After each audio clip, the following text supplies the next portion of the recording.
No man achieves great success who is unwilling to make personal sacrifices. Chapter 10. Persistence. The sustained effort necessary to induce faith. The 8th step toward riches. Persistence is an essential factor in the procedure of transmuting desire into its monetary equivalent. The basis of persistence is the power of will. Willpower and desire, when properly combined, make an irresistible pair. Those who accumulate great fortunes are sometimes called cold-blooded or ruthless. Frequently, it is simply because their critics simply don't understand that what they have is a strong desire backed up by willpower, which they mix with persistence. It is the combination that ensures the attainment of their objectives. The majority of people are ready to throw their aims and purposes overboard and give up at the first sign of opposition or misfortune. A few carry on despite all opposition until they attain their goal. There may be no heroic connotation to the word persistence, but persistence does for your character what carbon does to iron. It hardens it to steel.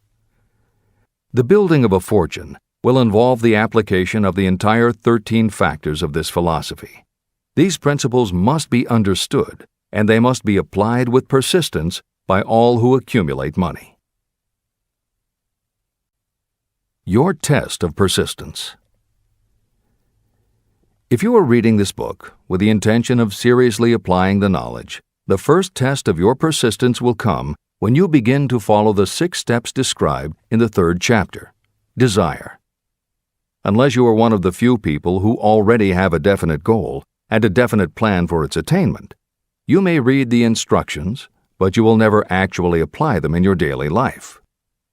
Lack of persistence is one of the major causes of failure. Moreover, my experience with thousands of people has proved that lack of persistence is a weakness common to the majority of people. However, it is a weakness that may be overcome by effort.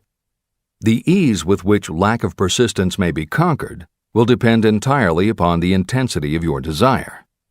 The starting point of all achievement is desire.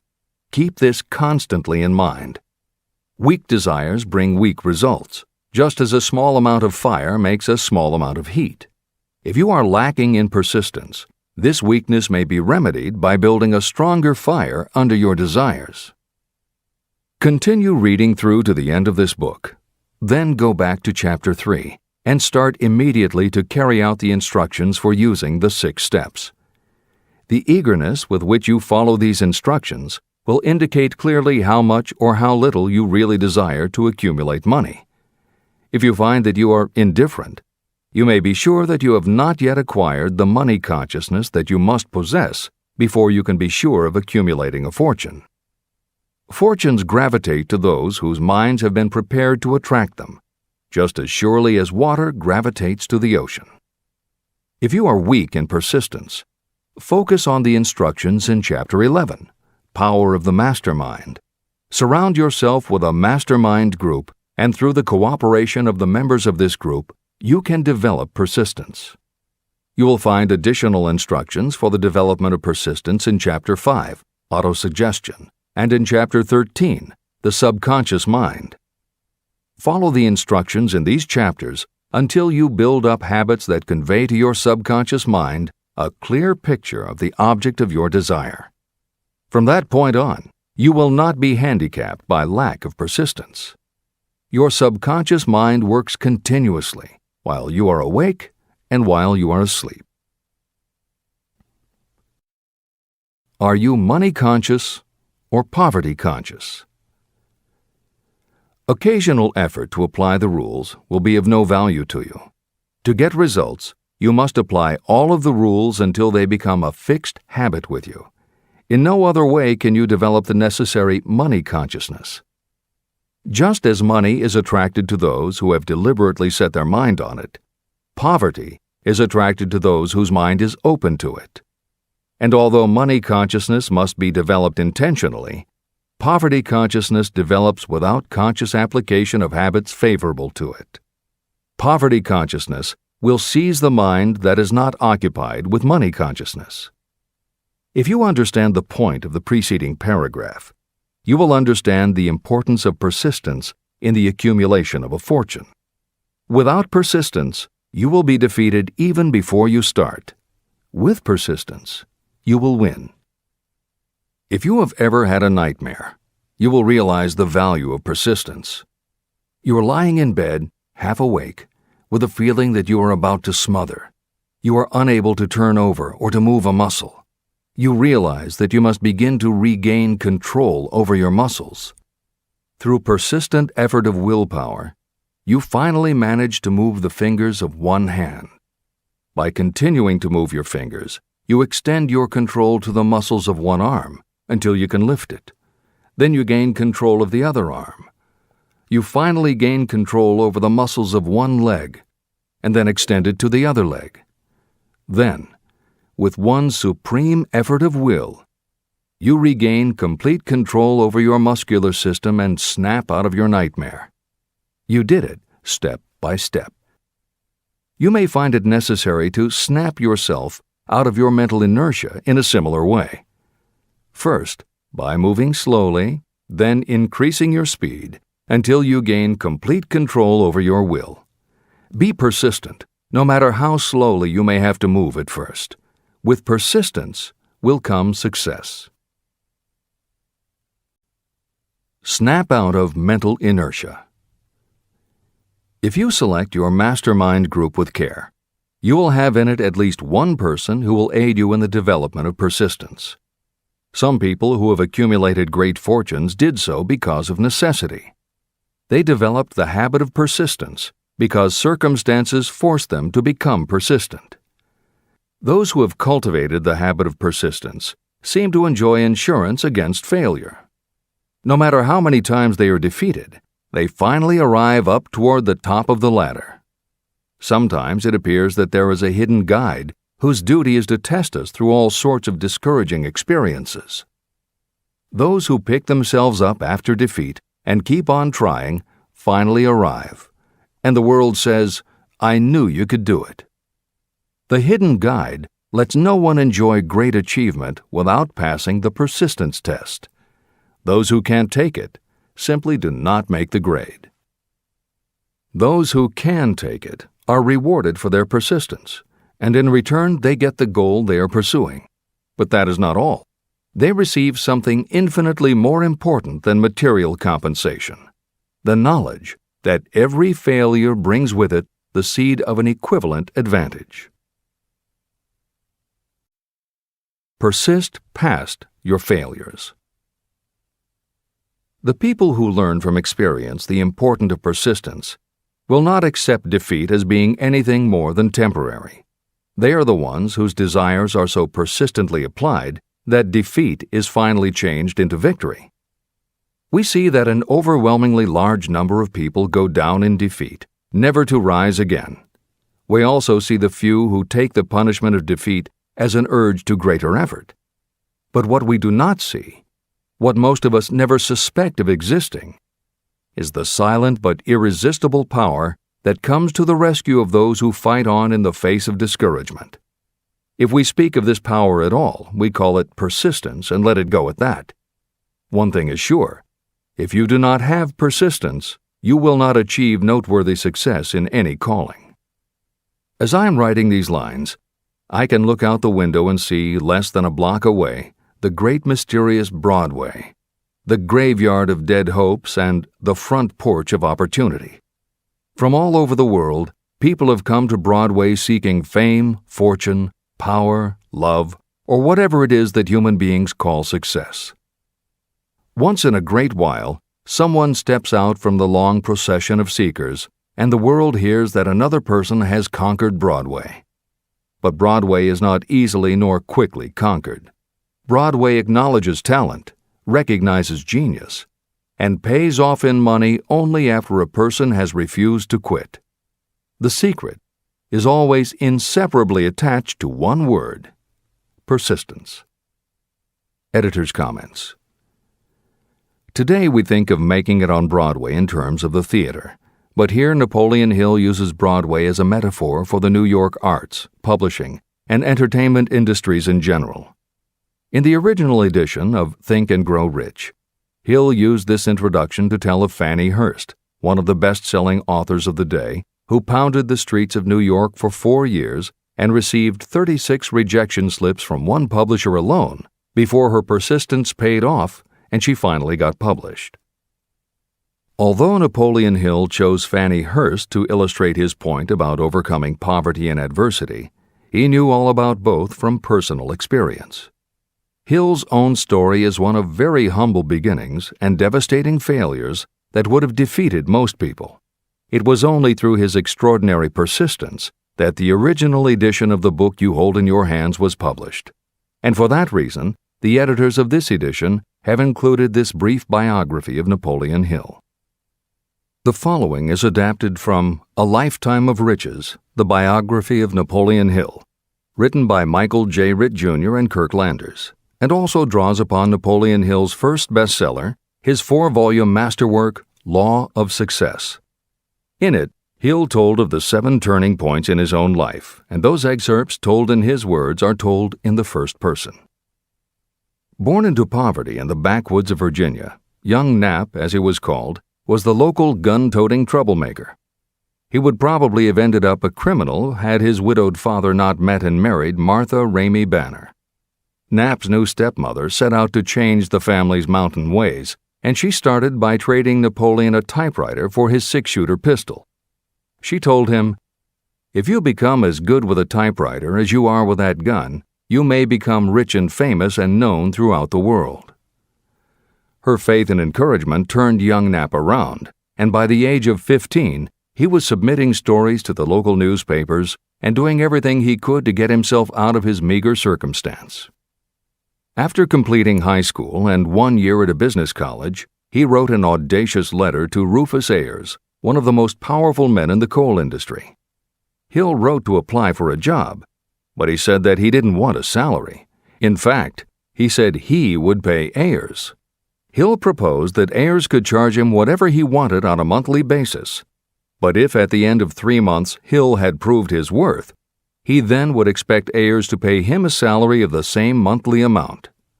Ayers admired Hill's style and hired him, with pay. First turning point. After finishing a course at a business college, I took a job as stenographer and bookkeeper.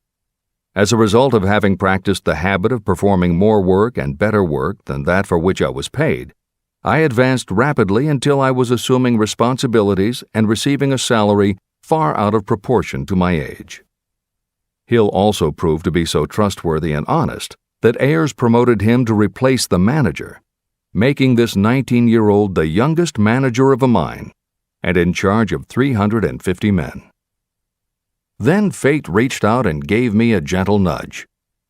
My employer lost his fortune, and I lost my position. This was my first real defeat, and even though it came about as a result of causes beyond my control, I didn't learn a lesson from it until many years later. Second turning point. My next position was that of sales manager for a large lumber manufacturer in the South. My advancement was rapid, and I did so well that my employer took me into partnership with him. We began to make money, and I began to see myself on top of the world again. Like a stroke of lightning out of a clear sky, the 1907 panic swept down, and overnight it rendered me an enduring service by destroying our business and relieving me of every dollar that I had. Editor's comment. The panic Hill refers to began in the summer of 1907, when a number of banks and stock brokerages declared bankruptcy. Word spread to the general public, and it created a run on the banks as depositors lined up to demand that they be given the money they had on deposit. Banks called in loans to meet the demand for cash, but those borrowers couldn't find buyers for their goods or property, so they couldn't pay back their loans. When the banks couldn't get back the money they had loaned, they repossessed the homes or businesses that the borrowers had put up as collateral. Businesses were closed, farmers were evicted from their land, jobs were lost, so even more banks were forced to close, and it just kept getting worse. America was caught in a downward spiral that was reversed only when the major Wall Street bankers and financial executives, who were themselves in danger of losing their businesses, stepped in to shore up troubled banks. It was in large part because of the bank panic of 1907 that legislation was enacted in 1913 to create the Federal Reserve System. This is the end of the editor's comments. Third turning point. This was my first serious defeat. I mistook it then for failure, but it was not. And before I complete this lesson, I will tell you why it was not. It required the 1907 panic and the defeat that it brought me to redirect my efforts from the lumber business to the study of law. I entered law school with the firm belief that I would emerge doubly prepared to catch up with the end of the rainbow and claim my pot of gold. Napoleon Hill planned to put himself and his brother through law school by writing articles for Bob Taylor's magazine. It was through the magazine that he arranged the fateful meeting with Andrew Carnegie, described at the beginning of this book. As was noted there, when Carnegie proposed the idea of writing The Philosophy of Success, he told Hill that he would have to earn his own way. I attended law school at night and worked as an automobile salesman during the day. Because of the job, I saw the need for trained automobile mechanics. I opened an educational department in the manufacturing plant and began to train ordinary machinists in automobile assembly and repair work. The school prospered, paying me over $1,000 a month in net profits. My banker knew that I was prospering, therefore he loaned me money with which to expand. A peculiar trait of bankers is that they will loan us money without any hesitation when we are prosperous. My banker loaned me money until I was hopelessly in his debt. Then he took over my business as calmly as if it had belonged to him, which it did. From an income of more than $1,000 a month, I was suddenly reduced to poverty. For the third time, Hill had experienced defeat, but he was not beaten. He got another job, and all the while continued to work on the Carnegie Project. Fourth turning point, 1912. Because my wife's family had influence, I secured the appointment as assistant to the chief counsel for one of the largest coal companies in the world. I was among friends and relatives, and I had a position that I could keep for as long as I wished without exerting myself. What more did I need? Nothing, I was beginning to say to myself. Then, without consultation with my friends and without warning, I resigned. This was the first turning point that was of my own selection. It was not forced upon me. I quit that position because the work was too easy and I was performing it with too little effort. This move proved to be the next most important turning point of my life, although it was followed by 10 years of effort that brought almost every conceivable grief the human heart can experience. I selected Chicago as my new field of endeavor. I made up my mind that if I could gain recognition in Chicago, in any honorable sort of work, it would prove that I had something that might be developed into real ability. Fifth turning point. My first position in Chicago was that of advertising manager for a large correspondence school. I did so well that the president of the school induced me to resign my position and go into the candy manufacturing business with him. We organized the Betsy Ross Candy Company, and I became its first president. The business grew rapidly, and soon we had a chain of stores in 18 different cities. They did so well, in fact, Hill's partners decided they wanted to take over the business. They had Hill arrested on a false charge and then offered to withdraw the charge if he would turn over to them his interest in the business. Outraged at the suggestion, Hill refused. When the case went to court, his partners failed to appear for the hearing. Hill sued them for malicious damage to his character. The judge's ruling completely vindicated Hill and allowed him the option to have his partners thrown in jail. Being arrested seemed at the time a terrible disgrace, even though the charge was false. It was not a pleasant experience, and I would not wish to go through a similar experience again, but I must admit that it was worth all the grief it cost me, because it gave me the opportunity to find out that revenge was not a part of my makeup. Sixth turning point. This turning point came shortly after my dreams of success in the candy business had been shattered, when I turned my efforts to teaching advertising and salesmanship as a department of one of the colleges in the Midwest. My school prospered from the very beginning. I had a resident class and also a correspondence school through which I was teaching students in nearly every English-speaking country. It was 1917, and in April of that year, President Woodrow Wilson declared the United States would enter the war against Germany. Hill contacted the president, who he had previously met through Andrew Carnegie, and offered his services to help the war effort. Hill was given the position of creating public relations materials and helping to sell war bonds. When not operating his school, he threw himself into his war work, for which he insisted that he be paid only $1 a year. Then came the second military draft, and it practically destroyed my school, as it caught most of those who were enrolled as students. At one stroke, I charged off more than $75,000 in tuition fees. Once more, I was penniless. Despite the fact that Hill had to scrape just to get by, he continued to work for President Wilson and continued to refuse to take any compensation. Though Hill had a family to support, and the ridicule of his relatives put a tremendous strain on relations, he also continued to work on the Carnegie Project. Hill later said, "Believe me, there were times when between the needling of my relatives and the hardships I endured, it was not easy to maintain a positive mental attitude and persevere. Sometimes in barren hotel rooms, I almost believed my family was right. The thing that kept me going was my conviction that one day I would not only successfully complete my work, but also be proud of myself when it was finished." Seventh turning point. To describe the seventh of the turning points in my life, I must go back to November 11th, 1918, Armistice Day, the end of the World War. The war had left me without a penny, as I have already said, but I was happy to know that the slaughter had ceased and reason was about to reclaim civilization. The time had come for another turning point. I sat down at my typewriter, and to my astonishment, my hands began to play a tune on the keyboard.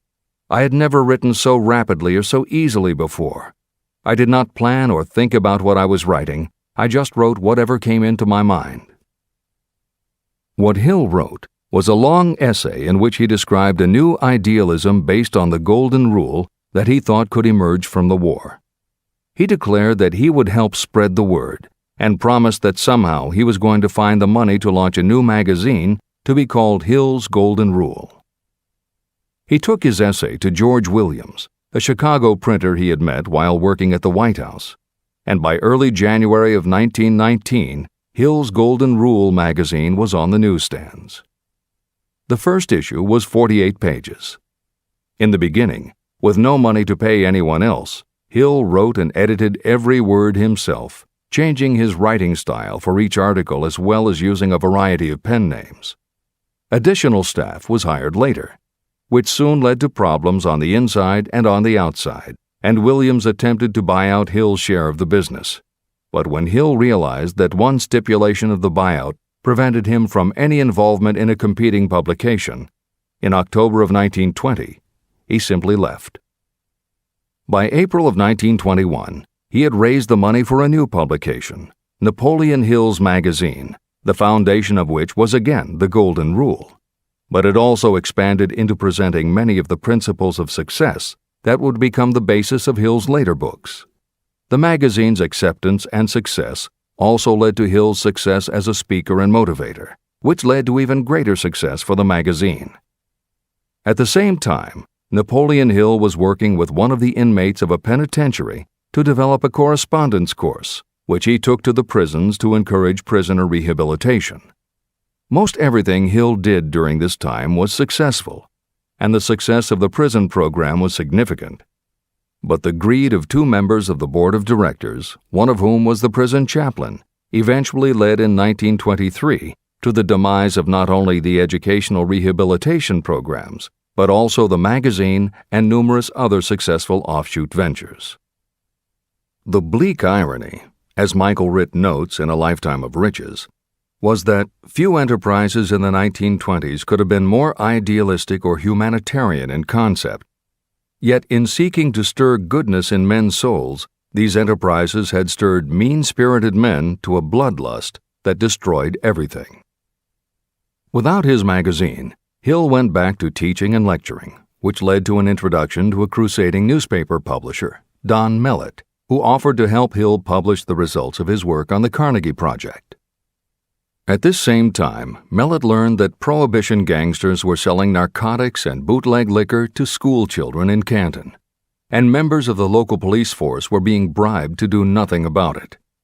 Mellett was outraged and wrote an expose in his Canton Daily News while Hill contacted the governor to implement a state investigation of the corrupt police department.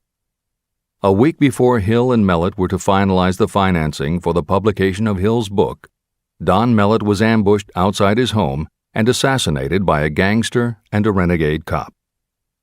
They tried to kill Hill, too, but through pure luck he escaped and fled to the Smoky Mountains, where he remained holed up in a backwoods shack for most of a year. Destitute and in fear for his life, he lapsed into a state of deep depression. Then, in one extraordinary night of self-analysis, he willed himself out of his depression and resolved to finish the challenge Carnegie had posed almost 20 years earlier.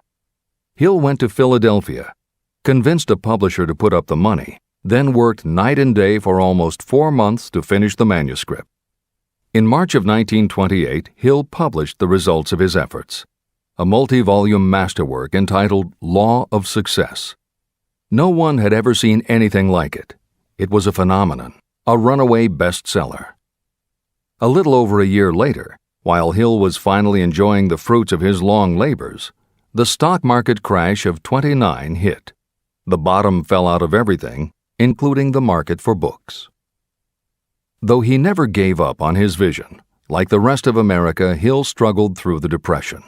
He lectured, he wrote, and he taught in every way he could, but it was very hard to preach personal achievement to a country that had lost faith in itself. Napoleon Hill made it his personal mission to turn the tide by creating a variety of self-help programs, but it became disappointingly apparent that it was going to take more than one man to do it. When Franklin Delano Roosevelt was elected president, he reached out to Hill. Though Napoleon Hill was an avowed capitalist, he believed enough in the ultimate goal of FDR's policies that he committed himself to helping the new administration. Throughout the Depression years, he became a close confidant of the president's, helping to guide Roosevelt in his efforts to revitalize America. It is said that it was Hill who gave FDR the famous line, "We have nothing to fear but fear itself." And though Hill was dead broke, just as he had done for President Wilson, he refused to accept more than $1 a year for his efforts. In 1937, as America was finally beginning to see glimmerings of hope that the Great Depression might end, Hill convinced his publisher that America now needed a book to help shake off the mental and emotional stigma of those terrible times. He was right. They released Think and Grow Rich to such resounding success that it sold well over 1 million copies even before the Depression ended. At this writing, it has sold more than 60 million copies worldwide, and to this day it still sells more than 1 million copies a year in its various editions. Take your own persistence inventory. Persistence is a state of mind. Therefore, it can be cultivated. Like all states of mind, persistence is based upon definite causes, among them these. Definiteness of purpose. Knowing what you want is the first and most important step toward the development of persistence. A strong motive will force you to surmount difficulties. Desire. It is comparatively easy to acquire and maintain persistence in pursuing the object of intense desire. Self-reliance. Belief in your ability to carry out a plan encourages you to follow the plan through with persistence. Self-reliance can be developed through the principle described in Chapter 5, Autosuggestion. Definiteness of plans. Organized plans, even ones that may be weak or impractical, encourage persistence. Accurate knowledge. Knowing that your plans are sound, based upon experience or observation, encourages persistence. Guessing, instead of knowing, destroys persistence. Cooperation. Sympathy, understanding, and cooperation with others tend to develop persistence. Willpower. The habit of concentrating your thoughts on making plans to attain your definite purpose leads to persistence. Habit. Persistence is the direct result of habit. The mind absorbs and becomes a part of the daily experiences upon which it feeds. Fear, the worst of all enemies, can be overcome by forcing yourself to perform and repeat acts of courage. Everyone who has seen active service in war knows this. Take inventory of yourself and determine what you are lacking in this essential quality of persistence. Measure yourself point by point and see how many of the previous 8 factors of persistence you lack. The analysis may lead to discoveries that will give you a new understanding of yourself and what you need to get ahead. The following is a list of the real enemies that stand between you and achievement. These are not only the symptoms indicating weakness of persistence, but also the deeply seated subconscious causes of this weakness. Study the list carefully and face yourself squarely if you really wish to know who you are and what you are capable of doing. These are the weaknesses that must be mastered by anyone who really wants to accumulate riches. 1. Failure to recognize and to define clearly exactly what you want. 2. Procrastination, with or without cause, usually backed up with a long list of alibis and excuses. 3. Lack of interest in acquiring specialized knowledge. 4. Indecision, and the habit of passing the buck instead of facing issues squarely, also backed by alibis and excuses. 5. The habit of relying upon excuses instead of making definite plans to solve your problems. 6. Self-satisfaction. There is little remedy for this and no hope for those who suffer from it. 7. Indifference, usually reflected in your readiness to compromise rather than meet opposition and fight it. 8. The habit of blaming others for your mistakes and accepting circumstances as being unavoidable. 9. Weakness of desire because you neglected to choose motives that will push you to take action. 10. Willingness to quit at the first sign of defeat, based upon one or more of the 6 basic fears. 11. Lack of organized plans that you have written out so they can be analyzed. 12. The habit of neglecting to act on ideas or to grasp opportunity when it presents itself. 13. Wishing instead of willing. 14. The habit of compromising with poverty instead of aiming at riches. A general lack of ambition to be, to do, or to own. 15. Searching for all the shortcuts to riches, trying to get without giving a fair equivalent, usually reflected in the habit of gambling or trying to drive unfair bargains. 16. Fear of criticism, resulting in failure to create plans and put them into action because of what other people might think, do, or say. This is one of your most dangerous enemies because it often exists in your subconscious mind and you may not even know it is there. See the 6 basic fears in the last chapter. If you fear criticism. Following is an examination of the symptoms of the fear of criticism. The majority of people permit relatives, friends, and the public at large to influence them so that they cannot live their own lives because they fear criticism. Many people make mistakes in marriage but stay married, then go through life miserable and unhappy because they fear criticism. Anyone who has submitted to this form of fear knows the irreparable damage it does by destroying one's ambition and the desire to achieve. Millions of people neglect to go back and get an education after having left school because they fear criticism. Countless numbers of men and women permit relatives to wreck their lives in the name of family duty because they fear criticism. Duty does not require you to submit to the destruction of your personal ambitions and the right to live your own life in your own way. People refuse to take chances in business because they fear the criticism that may follow if they fail. The fear of criticism in such cases is stronger than the desire for success. Too many people refuse to set high goals for themselves because they fear the criticism of relatives and friends who may say, "Don't aim so high, people will think you're crazy." When Andrew Carnegie suggested that I devote 20 years to the organization of a philosophy of individual achievement, my first impulse was fear of what people might say. His suggestion was far greater than anything I had ever conceived for myself. My first instinct was to create excuses, all of them traceable to the fear of criticism. Something inside of me said, "You can't do it. The job is too big and requires too much time. What will your relatives think of you? How will you earn a living? No one has ever organized a philosophy of success. What right have you to believe you can do it? Who are you anyway to aim so high? Remember your humble birth. What do you know about philosophy? People will think you are crazy," and they did.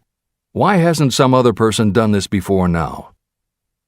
These and many other questions flashed into my mind. It seemed as if the whole world had suddenly turned its attention to me with the purpose of ridiculing me into giving up all desire to carry out Mr. Carnegie's suggestion. Later in life, after having analyzed thousands of people, I discovered that most ideas are stillborn. To grow, ideas need the breath of life injected into them through definite plans of immediate action. The time to nurse an idea is at the time of its birth. Every minute it lives gives it a better chance of surviving. The fear of criticism is what kills most ideas that never reach the planning and action stage. Breaks can be made to order. Many people believe that success is the result of lucky breaks.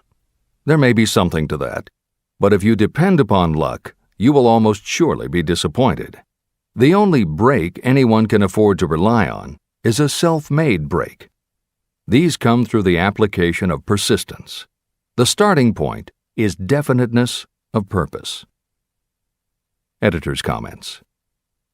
In 1999, Mark Myers, editor of one of the country's most influential self-help newsletters, Bottom Line Personal, wrote a book entitled How to Make Luck: 7 Secrets Lucky People Use to Succeed. In it, he tells of a study that was done by the psychology department at the University of Hertfordshire near London. They assembled a group of people, half of whom either thought themselves lucky or were considered to be lucky by others.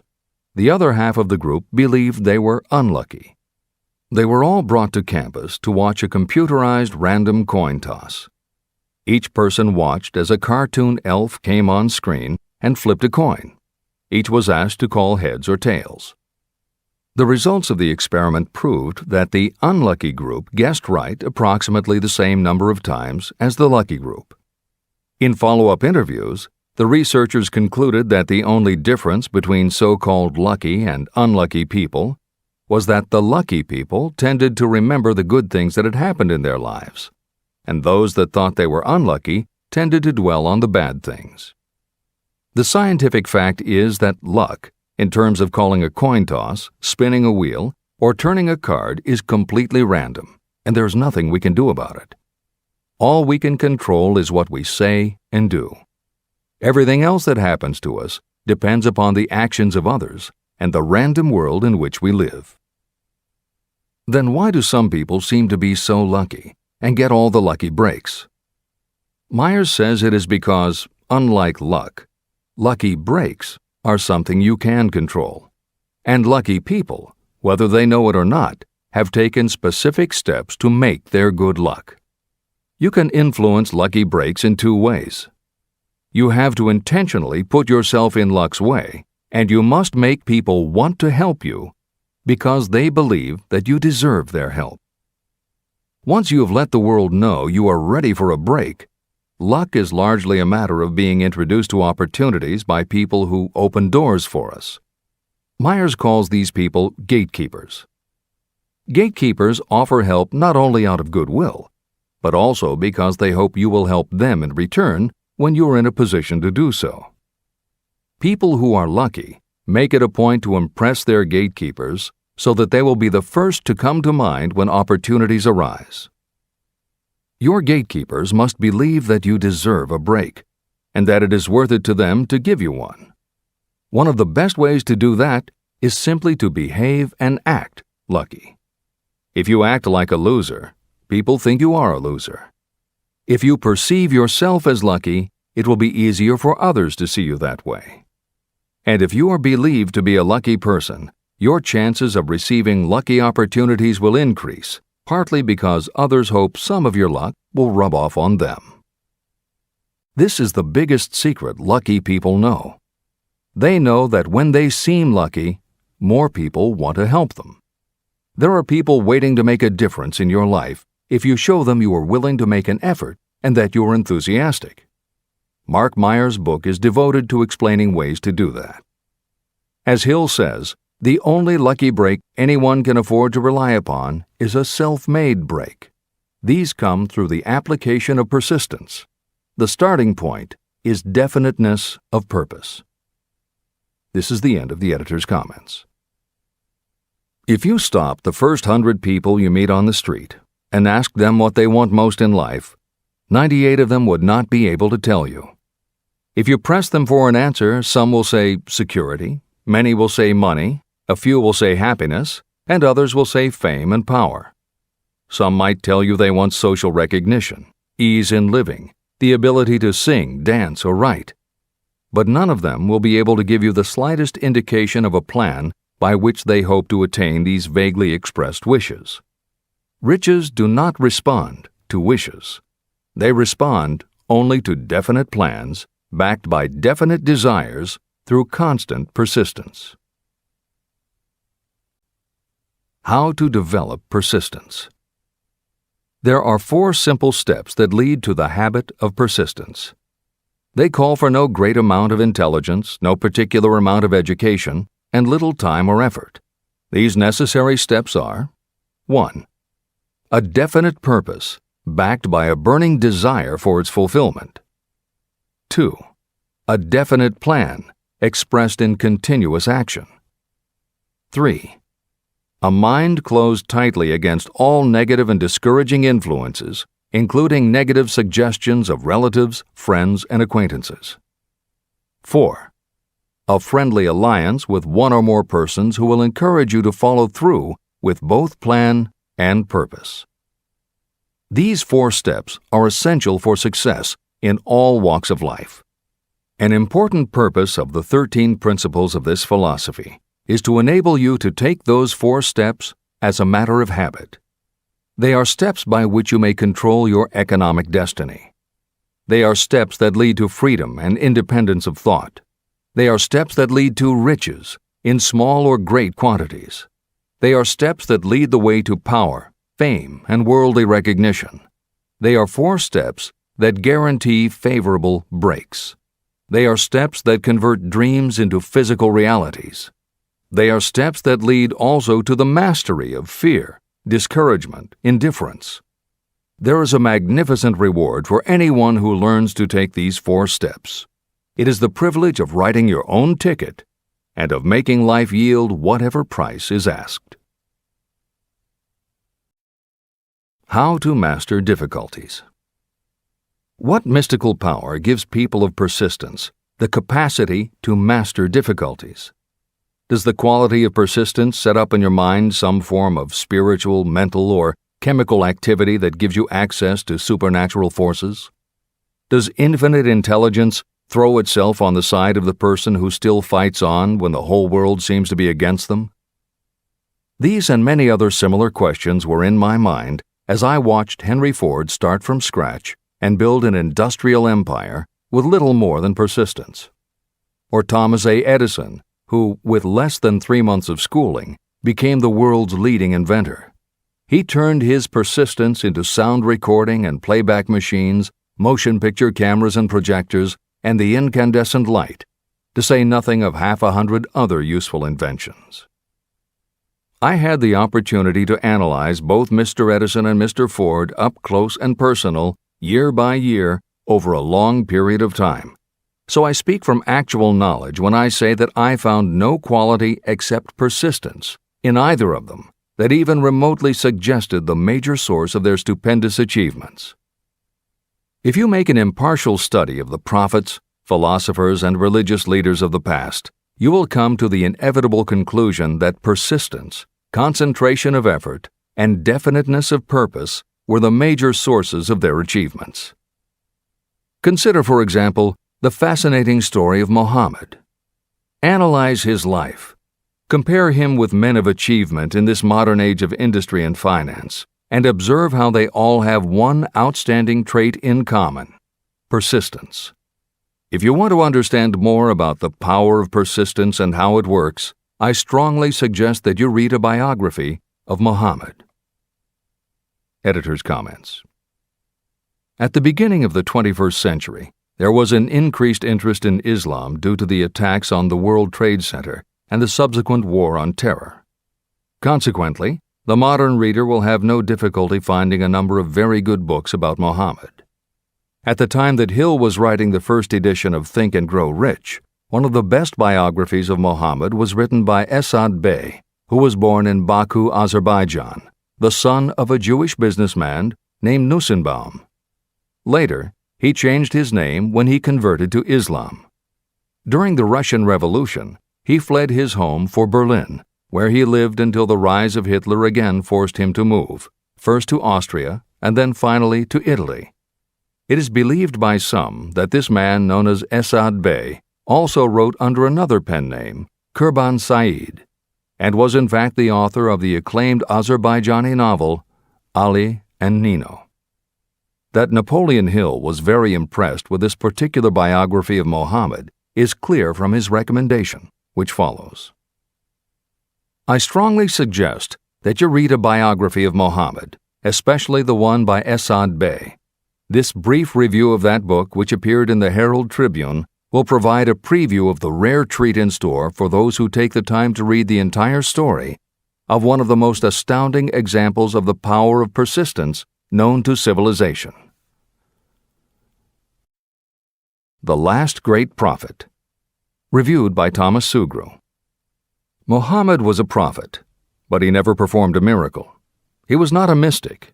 He had no formal schooling. He did not begin his mission until he was 40.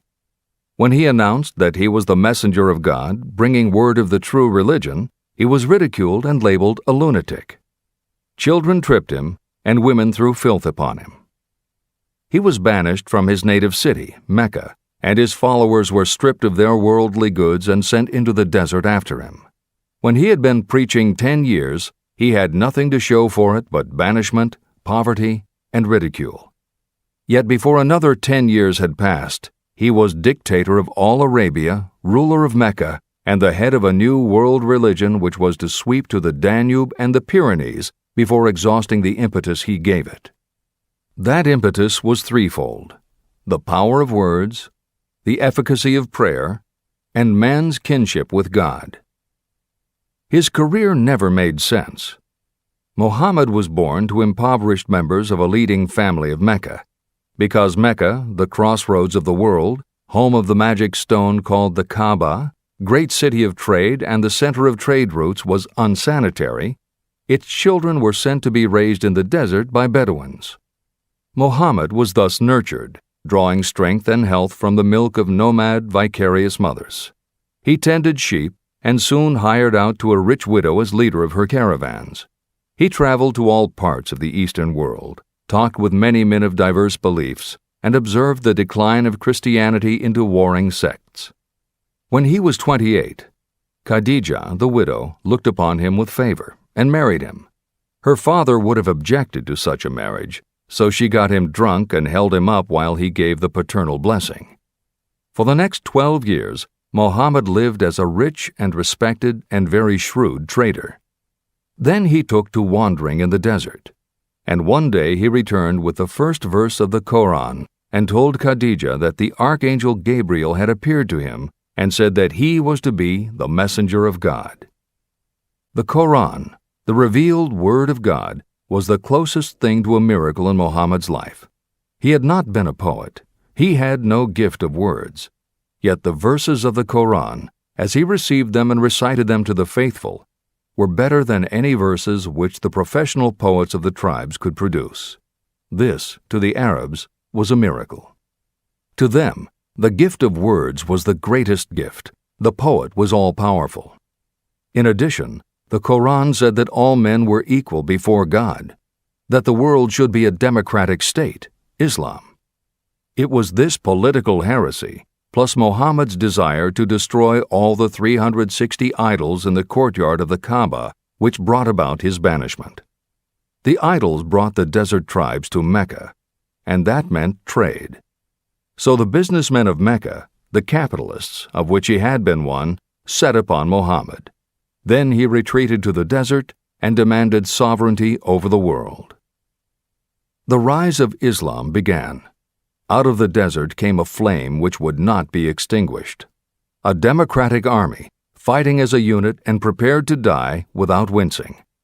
Muhammad had invited the Jews and Christians to join him, for he was not building a new religion. He was calling all who believed in one God to join in a single faith.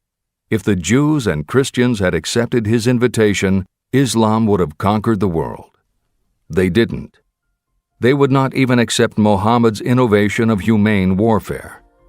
When the armies of the Prophet entered Jerusalem, not a single person was killed because of his faith. When the Crusaders entered the city centuries later, not a Muslim man, woman, or child was spared. But the Christians did accept one Muslim idea, the place of learning, the university.